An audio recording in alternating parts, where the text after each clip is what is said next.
በዓለም አቀፍ የነዳጅ ገበያ ቀውስ እየተባባሰ በመምጣቱ ኢትዮጵያ ወደ ኤሌክትሪክ ትራንስፖርት የሚደረገውን ሽግግር እንዲፋጠን ጥሪ ያቀረበች። መረጃውን ይዘነዋል የምናካፍላችሁ ነው የሚሆነው። በኢራን የተዘጋው የሆርሙዝ ሰርጥ በወታደራዊ ጥበቃ ክፍት ማድረግ ዘላቂ መፍትሄ እንዳልሆነ የተመድ ተቋም ገልጿል። ይህንን መረጃ እናካፍላችኋለን። ዳንጎቴ በኢትዮጵያ ለሚገነባው ግዙፍ የማዳበሪያ ፋብሪካ የ4.2 ቢሊዮን ዶላር የተፈጥሮ ጋዝ አቅርቦት ስምምነት ከቻይናው GCL ጋር ተፈራረመ።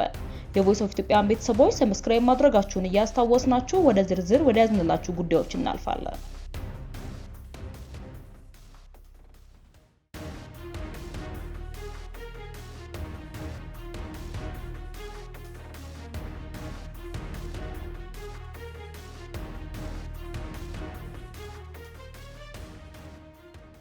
በዓለም አቀፍ የነዳጅ ገበያ ቀውስ እየተባባሰ በመምጣቱ ኢትዮጵያ ወደ ኤሌክትሪክ ትራንስፖርት የሚደረገው ሽግግር እንዲፋጠን ጥሪ ያቀረበች። ሚኒስተሩ ባወጣው መግለጫ ሀገሪቱ ከውጭ በሚገባ ነዳጅ ላይ ያላትን ጥገኝነት መቀነስ እንደ አማራጭ የኃይል አጠቃቀምን ማሳደግ እንዳለባት ገልጿል።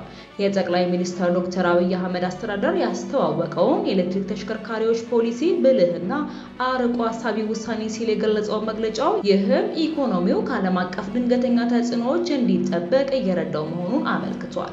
የጥሪ የቀረበው ጠቅላይ ሚኒስትሩ የነዳጅ አቅርቦት መስተጓጎልን በመጥቀስ አጠቃቀማቸውን እንዲገድቡ ካሳሰቡ አንድ ቀን በኋላ ነው።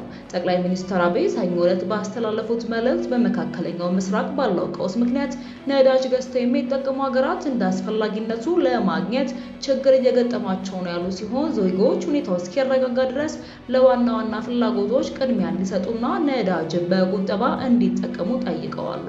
ሚኒስተሩ እነዚህን ስጋቶች በማጠናከር በዓለም አቀፍ የነዳጅ ገበያ ላይ ያለውን አለመረጋጋት እንደ ኢትዮጵያ ባሉ ነዳጅ አስመጪ ሀገራት ላይ የሚፈጥረው ስጋት እየጨመረ መሆኑን አስታውቀው ወደ ኤሌክትሪክ ትራንስፖርት የሚደረገውን ሽግግር ለማፋጠን የተቀናጀ ብሔራዊ ምላሽ እንደሚያስፈልግም ገልጿል። መግለጫው አክሎም የባህሪ ለውጥ እንደሚያስፈልግ በመጥቀስ ሰዎች ተሽከርካሪዎችን በጋራ እንዲጠቀሙ፣ የግል ተሽከርካሪ አጠቃቀምን እንዲቀንሱ እንዲሁም ለአጭር የከተማ ጉዞዎች የእግር መንገድንና ብስክሌትን እንዲመርጡ ያበረታታል። ይህ እርምጃ እየተወሰደ ያለው የነዳጅ ዋጋ ጫና በሀገር ውስጥ በከፍተኛ ሁኔታ እየተሰማ ባለበት ወቅት ነው። ሚኒስተሩ ይህ ሽግግር የኢኮኖሚም ሆነ የአካባቢ ጥበቃ ግዴታ መሆኑን በመጥቀስ የሀገሪቱን የውጭ ምንዛሪ ለመቆጠብ፣ የአካባቢ ብክለትን ለመቀነስና ዜጎችን ከዓለም አቀፍ የነዳጅ ዋጋ መዋዠቅ ተጽዕኖ ለመጠበቅ የሚረዳ መሆኑንም ገልጿል። አሽከርካሪዎች በነዳጅ ማደያዎች ለሰዓታት ቢጠብቁም ነዳጅ እንደማያገኙ ይናገራሉ። በመቀለ ከተማ የሚገኝ አንድ የህዝብ ትራንስፖርት አሽከርካሪ ከዋጋ ጭማሪ ባለፈ ነዳጅ ሙሉ በሙሉ እየጠፋ ያለ ይመስላል። የ20 ሊትር ጀሪካን በ8000 ብር እየገዛን ነው፣ ይህም ከ5 ሰዓት በላይ ሰልፍ ከጠበቅን በኋላ ነው ብሏል። በጅማ የሚገኝ ሌላ አሽከርካሪ ደግሞ ግማሽ ቀኑን በሰልፍ እንደሚያሳልፍም ገልጿል። ይህ ዜና ከወጣ በኋላ የአዲስ አበባ ከተማ አስተዳደር ትራንስፖርት ቢሮ ከመጋቢት 7 ቀን 2018 ጀምሮ በሚኒባስ፣ በቢዲባስ፣ በከተማ አውቶቡስ እና በባጃጅ አገልግሎቶች ላይ አዲስ የታሪፍ ጭማሪ ማድረጉ ይታወሳል። የመንግስት ጥሪ የቀረበው የመካከለኛው ምስራቅ ያለው ጂኦፖለቲካዊ ውጥረት በዓለም አቀፍ የነዳጅ ገበያ ላይ ከፍተኛ መዋዠቅ እየፈጠረ ባለበት ወሳኝ ወቅት ነው። ተንታኞች እንደሚሉት ሁኔታው በዋና ዋና የነዳጅ መሰረተ ልማቶችና የባህር ትራንስፖርት መስመሮች ላይ እያደገ ያለ ስጋት ከመፍጠሩም በላይ የጥሬ ነዳጅና የተፈጥሮ ጋዝ ዝውውር ላይ እንቅፋት የመሆን ዕድሉ ከፍተኛ ነው። ዳንጎቴ በኢትዮጵያ ለሚገነባው ግዙፍ የማዳበሪያ ፋብሪካ የ4 ቢሊዮን ዶላር የተፈጥሮ ጋዝ አቅርቦት ስምምነት ከቻይናው GCL ጋር ተፈራረመ። ለ25 ዓመታት የሚቆየው ይህ ስምምነት የቻይና አፍሪካ ኢንዱስትሪ ትብብርን የሚያጠናክርና ኢትዮጵያ በግብርና ምርት ራሷን ለመቻል የምታደርገውን ጥረት የሚያፋጥን መሆኑ ተገልጿል። ለፋብሪካው የሚውለው ጋዝ በኢትዮጵያ ሶማሌ ክልል ኦጋዴን ውስጥ የሚገኘው የካሉብ የጋዝ መስክ የሚመነጭ ሲሆን በ108 ኪሎ ሜትር የጋዝ ማስተላለፊያ መስመር አማካኝነት ወደ ፋብሪካው ይጓጓዛል። የዳንጎቴ ኢንዱስትሪ ሊሚቴድ ፕሬዝዳንት እና ዋና ስራ አስፈጻሚ አሊኮ ዳንጎቴ የአፍሪካ ኢነርጂ ኢንዱስትሪ ጥሬ ዕቃዎችን ወደ ውጭ እየላከ ያለቀላቸውን ምርቶች መልሶ የሚያስገባበት አካሄድ ለዘላለም ሊቀጥል አይችልም ብለዋል። አክሎም ራሱን የቻለ የልማት ጎዳና መከተል አለብን። ይህ አጋርነት ከተፈጥሮ ጋዝ ቁፋሮ እስከ ማዳበሪያ ምርት ድረስ ያለውን የእሴት ሰንሰለት ውጤታማ በሆነ መንገድ ያገናኛል ሲሉም ገልጸዋል። ይህ ፕሮጀክት በምስራቅ አፍሪካ ትልቁ የማዳበሪያ ማዕከል ይሆናል ተብሎ የሚጠበቅ ሲሆን ኢትዮጵያ በገቢ ዩሪያ ማዳበሪያ ላይ ያላትን ከፍተኛ ጥገኝነት በመተካት ለቀጠናው ገበያ ምርትም ያቀርባል። ይህ ስምምነት በነሐሴ ወር 2017 ዓ.ም በኢትዮጵያ ኢንቨስትመንት ሆልዲንግስ እና በዳንጎቴ ግሩፕ መካከል የተፈረመውን የባለ አክሲዮኖች ስምምነትን ተከትሎ የመጣ ነው። ጠቅላይ ሚኒስትር ዶክተር አብይ አህመድ ፕሮጀክቱ የስራ ዕድል እንደሚፈጥርና አስተማማኝ የማዳበሪያ አቅርቦት እንደሚያረጋግጥ በመግለጽ በምግብ ሉዓላዊነት ጉዟችን ላይ ወሳኝ እርምጃ ነው ሲሉም ጠርተውታል። በተያያዘ መረጃ የዳንጎቴ ግሩፕ ባለፈው የካቲት 28 2018 ዓ.ም በወጣው መግለጫ ዳንጎቴ ሲሚንቶ በአፍሪካ ያለውን የማምረት አቅም ለማሳደግ ለሚያውለው $1 ቢሊዮን የኢንቨስትመንት እቅድ ውስጥ ኢትዮጵያ ዋነኛ ተጠቃሚ ከሚሆኑ ሀገራት አንዷ መሆኗንም ገልጸዋል።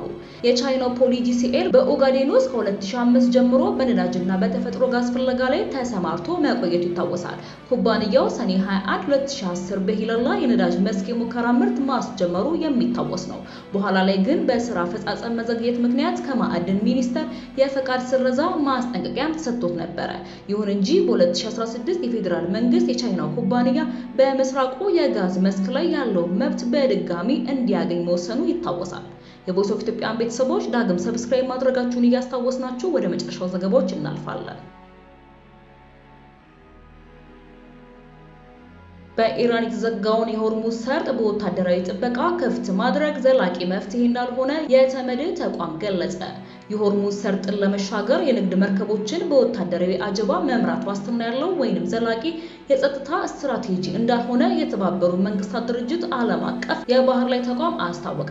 የተቋሙ ዋና ጸሐፊ አርሴኒዮ ዶሚንጌዝ ለፋይናንሻል ታይምስ እንደተናገሩት ኢራን ለጠላት ሀገራት ዝግ አድርጌዋለሁ በምትለው በዚህ ወሳኝ የባህር መስመር ላይ ወታደራዊ አጀባ መጠቀም የመርከቦችን ደህንነት 100% ዋስትና አይሰጥም። ወታደራዊ ጥበቃ ስጋቱ ቢቀንሰውም አደጋው ግን አሁንም አለ። የንግድ መርከቦችና መርከበኞች ሊጎዱ ይችላሉ ሲሉ አክለዋል። ፕሬዝዳንት ዶናልድ ትራምፕ የሆርሙዝ ወንዝን ደህንነትን ለመጠበቅ ዓለም አቀፍ የባህር ኃይል ጥምረት እንዲመሰረት ጥሪ ቢያቀርቡ ጥሪው በበርካታ የአውሮፓ መሪዎች ውድቅ ተደርጓል። እንደ አልጄዚራ ዘገባ አሜሪካና እስራኤል በኢራን ላይ የከፈቱትን ጦርነት ተከትሎ የናረውና የነዳጅ ዋጋ ለመወያየት ሰኞ ዕለት ብራሰልስ ላይ በተሰበሰቡት የአውሮፓ ህብረት መሪዎች መካከል የጀርመኑ የውጭ ጉዳይ ሚኒስተር ዮሃን ዋዴፉል ተገኝተዋል። ሚኒስተሩ በርሊን በዚህ ግጭት ውስጥ በማንኛውም ወታደራዊ ዘመቻ የመሳተፍ ፍላጎት እንደሌላትም ገልጸው ነበረ። ዋዴፉል ከስብሰባው በፊት ለጋዜጠኞች በሰጡት መግለጫ እዚህ ጋር ግልጽነት ያስፈልጋል። አሜሪካና እስራኤል እዚያ ያደረጉ ስላለው ነገር እንዲያሳውቁን እኛንም እንዲያካትቱንና ግባቸው መሳካቱን እንዲነግሩን እንጠብቃለን ብለዋል። የቮይስ ኦፍ ኢትዮጵያን ቤተሰቦች ሰብስክራይብ ማድረጋችሁን እያስታወስናችሁ በሌላ ቆንጆ መረጃ እስክንገናኝ ድረስ በደህና ቆዩ።